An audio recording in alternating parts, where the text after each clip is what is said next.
लिअदम मा युताबिकुहु को समझाने के लिए आप जरा अपने आप ज़हन को मुतवज्जे करें, इसके मुताबकत नहीं है।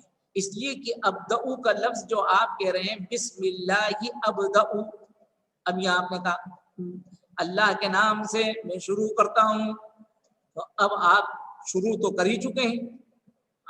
अब्दउ के अंदर मैं शुरू करता हूँ, और आप जो बात कर रहे हैं पढ़ना, वो तो आपने शुरू कर ही दिया है। आप कुरान की तिलावत के लिए आपने बिस्मिल्लाह का आगाज कर ही दिया है। तो ये अदम मुताबकत, और असली अदम मुताबकत जाहिर है कि अब्दउ और अक़रउ, तो इसमें कोई मुताबकत नहीं है। अब्दउ अफ्तह, अब्दउ अखरुज, तो अब्दउ और अखरुज, जाहिर है कि आप खरूज का अमल कर रहे हैं और वहाँ अब्दउ आप कहते हैं, तो ये इसमें कोई मुताबकत नहीं है। जिस काम को आप शुरू कर चुके हैं उसको बाद में आप कहते हैं अब्दउ, अब मैं शुरू कर रहा हूँ बिस्मिल्लाह अब्दउ, ये भी मुताबकत नहीं। और जाहिर है कि अब्दउ का लफ्ज मुताबकत का मतलब ये है कि वो वाज़ेह दलालत करना चाहिए। अब आप जब कुरान मजीद की तिलावत करते हैं और आप यूँ कहते हैं अक़रउ, तो जाहिर है कि अब आपका जब अक़रउ का लफ्ज कोई सुनेगा तो फौरन समझ जाएगा कि आप कुरान मजीद की तिलावत करना चाह रहे हैं। और जब आप अशरबू का फ़ेल इस्तेमाल करेंगे तो सुनने वाला फौरन समझ जाएगा, दलालत बहुत वाज़ेह हो जाएगी कि आप पानी पीना चाहते हैं। आप अफ्तहू का लफ्ज़ जब बोलेंगे तो सुनने वाला समझ जाएगा कि आप दरवाज़ा खोल रहे हैं। आपकी ज़बान और आपके अमल में मुताबकत पाई जा रही है।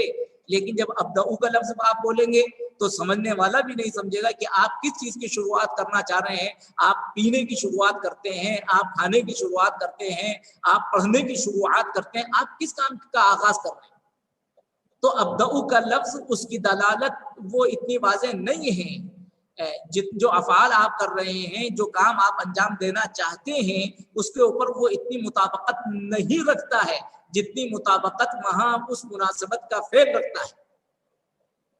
इसी वजह से अब्दउ की बनिस्बत इमाम बैज़ावी अलैहि रहमा फरमाते हैं कि यहाँ अक़रउ को महज़ूफ़ माना जाए, इसलिए कि अक़रउ की दलालत बहुत वाज़ेह है, उसकी मुताबकत अमल से पूरी पूरी है, लेकिन अब्दउ की मुताबकत वो अमल से नहीं है, पूरी नहीं है। लिअदमी मा युताबिक़ु व मा यदुल्लु अलैहि, तो इसलिए कि उसकी अदम मुताबकत है और उसके मदलूल की भी अदम मुताबकत है, यानी दोनों के दरमियान में कोई राब्ता नहीं है।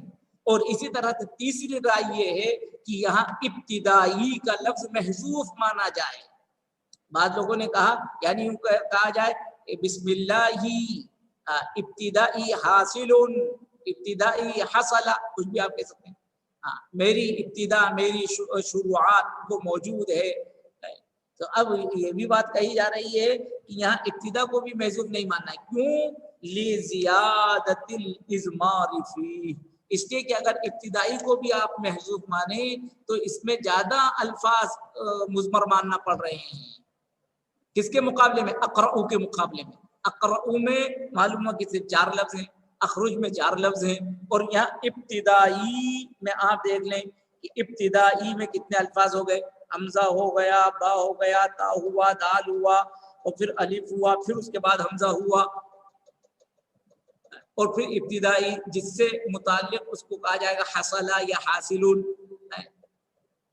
या इस तरह की कोई बात। तो अब मालूम हुआ इब्तिदाई के अल्फाज में ज्यादती। लिहाजा यहाँ इमाम बैज़ावी अलैहि रहमा फरमाते हैं कि हम बिस्मिल्लाह के बाद अब्दउ को भी मुज़मर न माने, मैं यहाँ महजूफ न माने, और इसी तरह से इब्तिदाई को भी महजूफ न माने।